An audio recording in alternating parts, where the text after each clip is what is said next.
ನಮಸ್ಕಾರ ಎಫ್ಎಂ ನ್ಯೂಸ್ಗೆ ಸ್ವಾಗತ. ಕರ್ನಾಟಕ ರಾಜ್ಯ ಐಟಿ ದಾಳಿ ಮೂಲಕ ಸುದ್ದಿಯಾಗಿದ್ದು ಸಿಎಂ ಸಮ್ಮಿಶ್ರ ಸರ್ಕಾರದ ಪ್ರಮುಖ ಹೋರಾಟಕ್ಕಿಳಿದಿದ್ದು ದುರಂತ.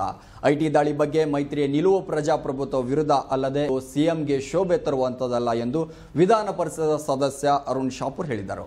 ಸಿಎಂ ನಡುವೆ ಪ್ರಜಾಪ್ರಭುತ್ವದ ನೈತಿಕ ಅಸ್ಪಂದನಕ್ಕೆ ಸಾಕ್ಷಿ ಸಿಎಂ ನಡುವೆ ಅನುಮಾನಕ್ಕೆಡೆ ಮಾಡಿದೆ. ಸ್ವಯಂ ಸಮಿತಿ ಅಧ್ಯಕ್ಷ ಸಿದ್ದರಾಮಯ್ಯ ಅವರು ತಮ್ಮ ಕೈಯಲ್ಲೂ ಎಸಿಬಿ ಹಿಂದೆ ಎನ್ನುವ ಮೂಲಕ ಹೆದರಿಸುವ ತಂತ್ರ ಹೂಡಿದ್ದಾರೆ. ಇದನ್ನು ನೀತಿ ಸಂಹಿತೆ ಉಲ್ಲಂಘನೆ ಎಂದುವರು.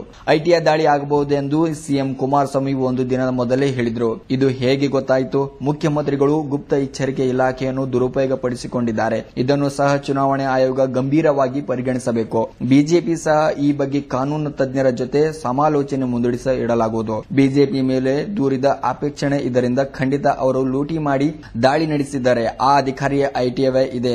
ಐಟಿ ಅಧಿಕಾರಿಗಳ ಸಹ ಸ್ಪಷ್ಟವಾಗಿ ಹೇಳಿದ್ದು ಇದು ರಾಜಕೀಯ ಪರಿತ್ರವಲ್ಲ ಎಂದಿದ್ದಾರೆ. ಅದ್ಯಾವ ಪ್ರತಿಭಟನೆ ಶೋಭೆಯಲ್ಲ ಎಂದರು.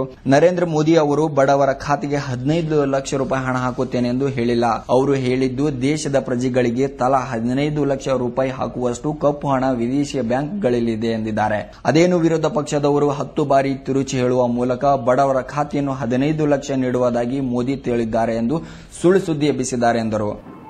ಅವರೇ ಬೀದಿಗಿಳಿದು ಕಾನೂನನ್ನು ಉಲ್ಲಂಘಿಸಿ ಹೋರಾಟ ಮಾಡುವ ಮೂಲಕ ಸಂವಿಧಾನಕ್ಕೆ ಅಪಚಾರ ಬಗೆದಿದ್ದಾರೆ ಅನ್ನುವಂತಹ ಸಂಗತಿಯನ್ನ ರಾಜ್ಯ ಬಹಳ ಗಂಭೀರವಾಗಿ ಪರಿಗಣಿಸ್ತಾ ಇದೆ.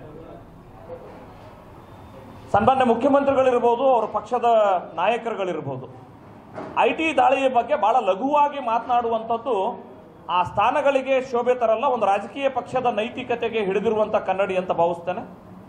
ಯಾರೇ ಯಾವುದೇ ಅಪರಾಧ ಮಾಡಿದ್ರು ಕೂಡ ಅದು ತಪ್ಪು ಅನ್ನುವಂಥದ್ದು ಇದೊಂದು ಸಾಮಾನ್ಯ ಜ್ಞಾನದ ವಿಷಯ.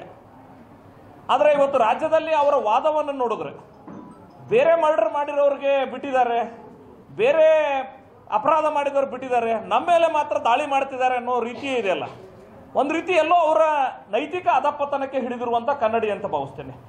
ಬೇರೆ ಅಪರಾಧಿಗಳಿಗೂ ಹಿಡಿಯಿರಿ ಅಂತ ಹೇಳೋದು ಖಂಡಿತವಾಗಿ ಹಕ್ಕಿದೆ, ಅವ್ರು ಹೇಳಿ, ಅದು ತಪ್ಪಿಲ್ಲ. ಆದರೆ ನಮ್ಮನ್ನ ಯಾಕೆ ಹಿಡಿದಿದ್ದೀರಿ ಅವರನ್ನು ಬಿಟ್ಟು ಅಂತ ಕೇಳೋದಿದೆಯಲ್ಲ, ಇದು ಒಂದು ರಾಜ್ಯದ ಮುಖ್ಯಮಂತ್ರಿ ಸ್ಥಾನದಲ್ಲಿ ಇರುವಂತವರಿಗೆ ಶೋಭೆ ತರುವ ಕೆಲಸ ಅಲ್ಲ. ನೀವು ತಿದ್ದಿಕೊಳ್ಳಿ ಅನ್ನುವಂಥ ಮಾತನ್ನ, ಈ ಎಚ್ಚರಿಕೆಯನ್ನ ಈ ಸಂದರ್ಭದಲ್ಲಿ ಹೇಳಿಕ್ಕೆ ಇಚ್ಛೆ ಪಡ್ತಾನೆ.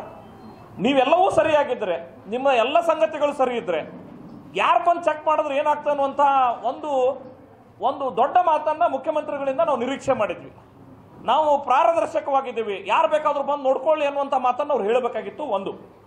ಎರಡನೇ ಸಂಗತಿ, ಮುಖ್ಯಮಂತ್ರಿಗಳು ಈ ರೀತಿ ಕಾಂಟ್ರಾಕ್ಟರ್ಸ್ಗಳು ಬೇರೆ ಬೇರೆಯವರ ಮನೆ ಮೇಲೆ ಆಗಿರೋ ದಾಳಿಗೆ ಅದರ ನೈತಿಕ ಜವಾಬ್ದಾರಿಯನ್ನು ಅವ್ರು ತೆಗೆದುಕೊಳ್ತಿದ್ದಾರೆ. ಅಂದ್ರೆ ಕುಂಬಳಕಾಯಿ ಕಳ್ಳ ಅಂತ ಹೇಳಿದ್ರೆ ಹೆಗಲ ಮುಟ್ಟಿಕೊಂಡು ನೋಡಿರೋ ಹಾಗೆ ಬೇರೆಯವರ ಮೇಲೆ ಆಗಿರುವಂತಹ ಐಟಿ ದಾಳಿಗೂ ಕೂಡ ಅವರು ಎಲ್ಲೋ ತಮ್ಮನ್ನೇ ತಾವು ಕಲ್ಪಿಸಿಕೊಳ್ಳುವಂತ ಕೆಲಸ ಏನ್ ಮಾಡಿದ್ದಾರೆ.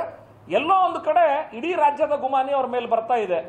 ಇವ್ರು ನಿಜವಾಗ್ಲೂ ಇದರಲ್ಲಿ ಪಾಲುದಾರರು ಅನ್ನುವಂತ ಗುಮಾನಿ ಬರ್ತಾ ಇದೆ. ಎರಡನೇ ಸಂಗತಿ. ಮೂರನೇ ಸಂಗತಿ, ಈ ರಾಜ್ಯದ ಸಮನ್ವಯ ಸಮಿತಿಯ ಸಂಚಾಲಕರು ಸನ್ಮಾನ್ಯ ಸಿದ್ದರಾಮಯ್ಯನವರ ಹೇಳಿಕೆ ಇವತ್ತು ಭಾರಿ ಆಘಾತಕಾರಿ ಹೇಳಿಕೆ ಅಂತ ನಾನು ಭಾವಿಸ್ತೇನೆ. ರಾಜ್ಯದಲ್ಲಿ ಚುನಾವಣಾ ನೀತಿ ಸಂಹಿತೆ ಜಾರಿಯಲ್ಲಿದೆ. ಸನ್ಮಾನ್ಯ ಸಿದ್ದರಾಮಯ್ಯನವರು ಹೇಳಿರೋ ಮಾತೇನು ಅಂತ ಹೇಳಿದ್ರೆ, ನಮ್ಮ ಕೈಯಲ್ಲೂ ಎಸಿಬಿ ಇದೆ, ನಾವು ದುರುಪಯೋಗ ಮಾಡಿಕೊಳ್ಳಬಹುದು ಅನ್ನುವಂತಹ ಮಾತನ್ನ, ಎಚ್ಚರಿಕೆಯನ್ನ, ಹೆದರಿಸುವ ತಂತ್ರವನ್ನ ಹೂಡಿದ್ದಾರೆ. ಇದನ್ನ ಚುನಾವಣಾ ಆಯೋಗ ಬಹಳ ಗಂಭೀರವಾಗಿ ಪರಿಗಣಿಸಬೇಕು. ರಾಜ್ಯದಲ್ಲಿರುವಂತಹ ಸರ್ಕಾರದ ಮುಖ್ಯಸ್ಥರು ಅಧಿಕೃತವಾಗಿ ಅವರಿಗೆ ಸ್ಥಾನಮಾನ ನೀಡಲಾಗಿದೆ. ಅವರು ವಿರೋಧ ಪಕ್ಷಗಳಿಗೆ, ಕರ್ನಾಟಕದಲ್ಲಿರುವಂತಹ ವಿರೋಧ ಪಕ್ಷಕ್ಕೆ ಎಸಿಬಿಯನ್ನು ನಾವು ಬಳಸಿಕೊಳ್ಳಬಹುದು ಅಂತ ಎಚ್ಚರಿಕೆ ಕೊಟ್ಟಿರೋದು ಇದು ನೇರ ಚುನಾವಣಾ ನೀತಿ ಸಂಹಿತೆ ಉಲ್ಲಂಘನೆ, ಅಧಿಕಾರ ದುರುಪಯೋಗ ಮಾಡ್ಕೊಳ್ಬಹುದು ಅನ್ನುವಂಥ ಮಾತನ್ನು ಅವ್ರು ಏನು ಹೇಳಿದ್ದಾರೆ, ಅವರ ಮೇಲೆ ಕ್ರಮ ಕೈಗೊಳ್ಳಬೇಕು ಅನ್ನುವಂಥ ಆಗ್ರಹವನ್ನು ನಾನು ತಮ್ಮ ಮೂಲಕ ಮಾಡ್ಕೊಳ್ತೇನೆ. ನಾಲ್ಕನೇ ಸಂಗತಿ, ಸನ್ಮಾನ್ಯ ಮುಖ್ಯಮಂತ್ರಿಗಳು ನಮಗೆ ಗೊತ್ತಿರೋ ರೀತಿಯಲ್ಲಿ ಐಟಿ ದಾಳಿ ಆಗಬಹುದು ಅಂತ ಹೇಳಿ ರಾಜ್ಯದ ಸಂವಿಧಾನಬದ್ಧ ಮುಖ್ಯಸ್ಥರಾಗಿರುವಂತಹ ಮುಖ್ಯಮಂತ್ರಿಗಳು ಇವತ್ತು ಐಟಿ ದಾಳಿ ಆಗಬಹುದು ಅಂತ ಒಂದು ದಿನ ಮೊದಲೇ ಎಚ್ಚರಿಸಿದ್ರು. ಹೇಗೆ ಗೊತ್ತಾಯ್ತು ಅಂತ ಕೇಳಿದಾಗ, ನನಗೆ ಏರ್ಪೋರ್ಟ್ ಅಲ್ಲಿ ಟ್ಯಾಕ್ಸಿ ಬುಕ್ ಮಾಡಿದ್ದು 200ಕ್ಕೆ ಹೆಚ್ಚು 300ಕ್ಕೆ ಹೆಚ್ಚು ಅನ್ನುವಂಥ ಸಂಖ್ಯೆಯನ್ನು ಅವರು ಕೊಟ್ಟರು. ನಾನು ನೇರವಾಗಿ ಮುಖ್ಯಮಂತ್ರಿಗಳ ಮೇಲೆ ಆರೋಪ ಮಾಡ್ತೇನೆ, ಈ ರಾಜ್ಯದ ಇಂಟೆಲಿಜೆನ್ಸ್ ಡಿಪಾರ್ಟ್ಮೆಂಟ್ ಅನ್ನ ಸ್ವತಃ ಮುಖ್ಯಮಂತ್ರಿಗಳು ದುರುಪಯೋಗ ಮಾಡ್ಕೊಳ್ತಿದ್ದಾರೆ.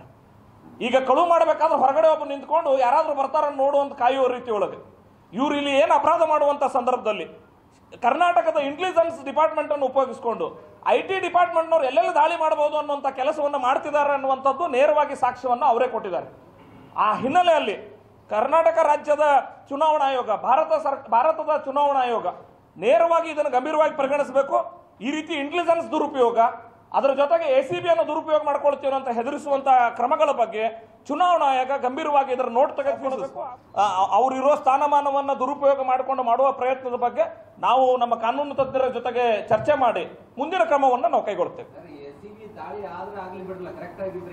ಸರ್, ಎಸಿಬಿ ದಾಳಿ ಆಗೋದ್ರ ಬಗ್ಗೆ ಅಲ್ಲ ನನ್ನ ಪ್ರಶ್ನೆ ಇರೋದು.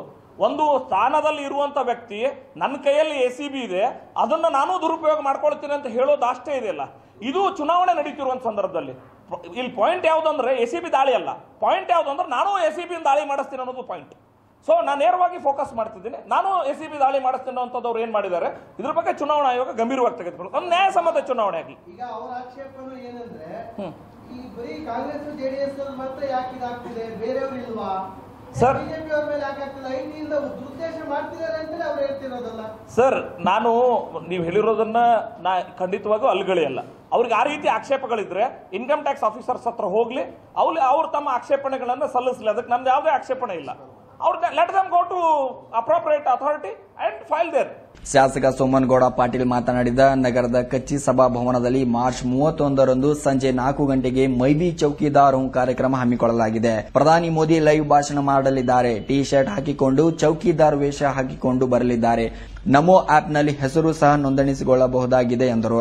ಶಾಸಕ ಸೋಮನಗೌಡ ಪಾಟೀಲ್, ಸಾಸನೂರು ಬಿಜೆಪಿ ಜಿಲ್ಲಾಧ್ಯಕ್ಷ ಚಂದ್ರಶೇಖರ್ ಕವಟಗಿ, ಉಪಮೇಯರ್ ಗೋಪಾಲ್ ಗಟ್ಕಾಂಬಳೆ, ಸುರೇಶ್ ಬಿರಾದರ್, ಮಾಧ್ಯಮ ಪ್ರಮುಖ ವಿಜಯ್ ಜೋಶಿ ಇನ್ನಿತರಿದ್ದರು. 19ರಂದು 4 ಗಂಟೆಗೆ ಇಲ್ಲೇ ಬಿಜಾಪುರದಲ್ಲಿ ಮೈಬಿ ಚೌಕಿದಾರ್ ಎಂಬ ಕಾರ್ಯಕ್ರಮವನ್ನು ನರೇಂದ್ರ ಮೋದಿ ಅವರು ಕೊಡ್ತಾ ಇದ್ದಾರೆ. ಅದು ಇಡೀ ದೇಶದ ತುಂಬ ಕಾರ್ಯಕ್ರಮ ನಡೀತಾ ಇದೆ. ಅದರಲ್ಲಿ ನಮ್ಮ ಕರ್ನಾಟಕ ರಾಜ್ಯದಲ್ಲಿ 5 ಜಿಲ್ಲೆಗಳನ್ನು ಸಿಲೆಕ್ಟ್ ಮಾಡಿದ್ದಾರೆ. ಅದರಲ್ಲಿ ಬಿಜಾಪುರ ಒಂದು ಕೂಡ. ಅವತ್ತಿನ ದಿವಸ ನಾವೊಂದು 2,000 ಜನಗಳು ನಮ್ಮ ಕಾರ್ಯಕರ್ತರು ಪದಾಧಿಕಾರಿಗಳು ಸೇರಿಕೊಂಡು ಕಾರ್ಯಕ್ರಮವನ್ನು ಮಾಡ್ತಾ ಇದ್ದೀವಿ. ಅವತ್ತು ನರೇಂದ್ರ ಮೋದಿ ಅವರು ಲೈವ್ ಬರೋ ಚಾನ್ಸಸ್ ಭಾಳ ಇದೆ ನಮ್ಮ ಬಿಜಾಪುರ ಜಿಲ್ಲೆ ಗೊತ್ತಿಲ್ಲ. ಅದಕ್ಕೆ ತಮ್ಮದೆಲ್ಲ ಒಂದು ಸಹಕಾರ ಭಾಳ ಬೇಕತ್ತು. ಇವತ್ತು ತಮಗೆಲ್ಲ ನನ್ನ ಪತ್ರಿಕಾ ಬಂಧುಗಳಿಗೆ ನಾನು ಮನವಿ ಮಾಡ್ತಾ ಇದ್ದೀನಿ. ಯಾಕಂದರೆ ಅವತ್ತು ಅವರು ನಮ್ಮ ದೇಶ ರಕ್ಷಣೆಗಾಗಿ ನಾವು ಏನು ಚೌಕಿದಾರರಾಗಿ ಏನು ಕೆಲಸ ಮಾಡಬೇಕು ಅನ್ನೋದ್ರ ದೃಷ್ಟಿಯಿಂದ ಎಲ್ಲ ಜನರಿಗೆ ತಿಳಿಸಿ ಹೇಳೋ ದೃಷ್ಟಿಯಿಂದ ಅವತ್ತು ನೇರವಾದ ಒಂದು ಸಂಪರ್ಕವನ್ನು ನರೇಂದ್ರ ಮೋದಿ ಇಡೀ ದೇಶ ತುಂಬ ಮಾಡ್ತಾ ಇದ್ದಾರೆ. ಆ ನಿಟ್ಟಿನಲ್ಲಿ ನಾವೆಲ್ಲರೂ ಚೌಕಿದಾರರು ಆಗಬೇಕಂತ ಹೇಳಿ ಎಲ್ಲ ನನ್ನ ಕಾರ್ಯಕರ್ತ ಬಂಧುಗಳಲ್ಲಿ ದೇಶ ರಕ್ಷಣೆ ಆಗಬೇಕಂತೇಳಿ ತಮ್ಮ ಮೂಲಕ ವಿನಂತಿ ಮಾಡ್ತಾ ಇದ್ದೇನೆ. ಮೈಬಿ ಚೌಕಿದಾರ್ ಅನ್ನುವಂಥ ಕಾರ್ಯಕ್ರಮವನ್ನು ಇಡೀ ರಾಜ್ಯದ 5 ಜಿಲ್ಲಾ ಕೇಂದ್ರಗಳಲ್ಲಿ ಮಾಡಲಾಗಿದೆ. ಅದರಲ್ಲಿ 5 ಜಿಲ್ಲಾ ಕೇಂದ್ರದಲ್ಲಿ ಬಿಜಾಪುರನೂ ಕೂಡ ಒಂದು. ಆ ಒಂದೊಂದಕ್ಕೂ ಒಂದೊಂದು ಇವೆಂಟ್ಗೂ ಕೂಡ ಒಬ್ಬರನ್ನು ಪ್ರಮುಖ ಮಾಡಿದ್ದಾರೆ. ಬಿಜಾಪುರ ಜಿಲ್ಲೆಗೆ ಸನ್ಮಾನ್ಯ ಸೋಮನಗೌಡ ಪಾಟೀಲ್ ಸಾಸನೂರು MLA ಅವ್ರನ್ನ ಬಿಜಾಪುರ ಜಿಲ್ಲೆಗೆ ಮೈಬಿ ಚೌಕಿದಾರ್ ಕಾರ್ಯಕ್ರಮದ ಸಂಚಾಲಕರನ್ನು ಮಾಡಲಾಗಿದೆ.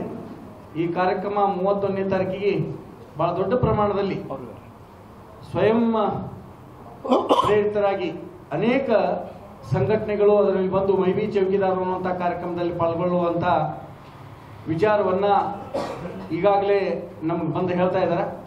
ಹೀಗಾಗಿ ಸ್ಥಳ ಸಮಯ 4 ಗಂಟೆ 4ರಿಂದ 5 ಸ್ಥಳ ಕಚ್ಚಿ ಭವನ್ ಅನ್ನುವಂಥ BLD ಹಾಸ್ಪಿಟಲ್ ಎದುರಿಗಿರ್ತಕ್ಕಂಥ ಆ ಭವನದಲ್ಲಿ ಈ ಕಾರ್ಯಕ್ರಮ ನೀಡಲಾಗಿದೆ.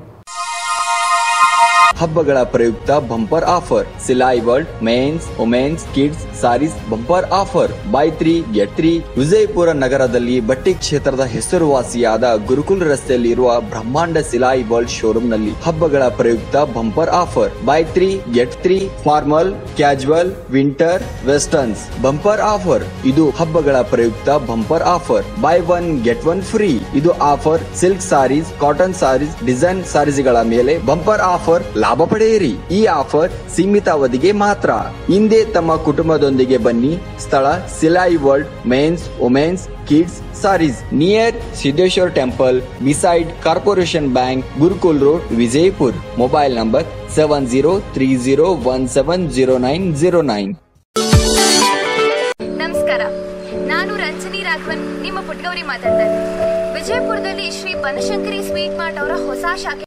ಇಲ್ಲಿ ಸಾಕಷ್ಟು ಸ್ವೀಟ್ಗಳನ್ನ ಇವ್ರು ತಯಾರು ಮಾಡ್ತಾರೆ. ಅದರಲ್ಲಿ ಮುಖ್ಯವಾಗಿ ಗಲಗಲಿ ಪೇಡ, ಅದು ತುಂಬಾನೇ ರುಚಿಕರವಾಗಿರುತ್ತೆ. ಇನ್ನೊಂದು ವಿಶೇಷತೆ ಏನು ಅಂತಂದ್ರೆ 1925 ಅಂದ್ರೆ ಸ್ವಾತಂತ್ರ್ಯ ಪೂರ್ವದಿಂದಲೂ ಕೂಡ ಈ ಅಂಗಡಿಯವರು ತನ್ನ ಗ್ರಾಹಕರ ಪ್ರೀತಿನ ಪಡಿತಾ ಬಂದಿದ್ದಾರೆ. ಹಾಗೆ ಇವ್ರು ತಯಾರು ಮಾಡೋ ಸ್ವೀಟ್ಗಳಲ್ಲಿ ಯಾವುದೇ ಕೆಮಿಕಲ್ ಆಗಲಿ ಅಥವಾ ಫುಡ್ ಕಲರಿಂಗ್ ನ ಇವರು ಆಡ್ ಮಾಡೋದಿಲ್ಲ. ಅದು ನಮ್ಮ ಆರೋಗ್ಯಕ್ಕೆ ತುಂಬಾ ಒಳ್ಳೇದು. ಹಾಗಾಗಿ ನೀವೆಲ್ಲರೂ ಬಂದು ಈ ಒಂದು ಸ್ವೀಟ್ ಅಂಗಡಿಯಲ್ಲಿ ಸಿಗುವಂತ ಸ್ವೀಟ್ಗಳನ್ನ ತಗೊಂಡು ಅದರ ರುಚಿ ನೋಡ್ಬೇಕು, ಮನೆ ಮಂದಿ ಅವ್ರು ಎಲ್ರಿಗೂ ಕೊಡ್ಬೇಕು ಅಂತ ನಾನು ಕೇಳ್ಕೊಳ್ತೀನಿ. ಬನಶಂಕರಿ ಸ್ವೀಟ್ ಸ್ಟಾಲ್ ಅವ್ರಿಗೆ ನನ್ನ ಆಲ್ ದಿ ಬೆಸ್ಟ್.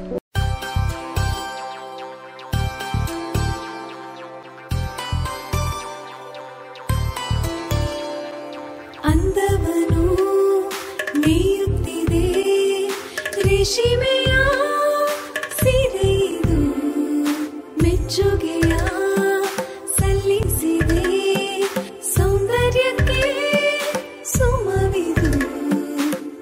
ಬಾನಿನ ನಕ್ಷತ್ರವು ಭೂಮಿಗೆ ಬಂದಂತಿದೆ, ಕಣ್ಣಿಗೆ ಹಬ್ಬ ಇದುವೇ, ಅಂಗೈಲಿ ಬೆಳಗುವ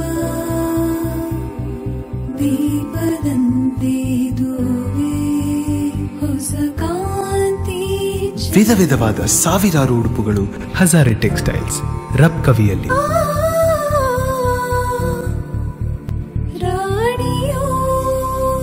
ವಿಧ ವಿಧವಾದ ಸಾವಿರಾರು ಉಡುಪುಗಳು ಹಜಾರೆ ಟೆಕ್ಸ್ಟೈಲ್ಸ್ ರಬ್ ಕವಿಯಲ್ಲಿ.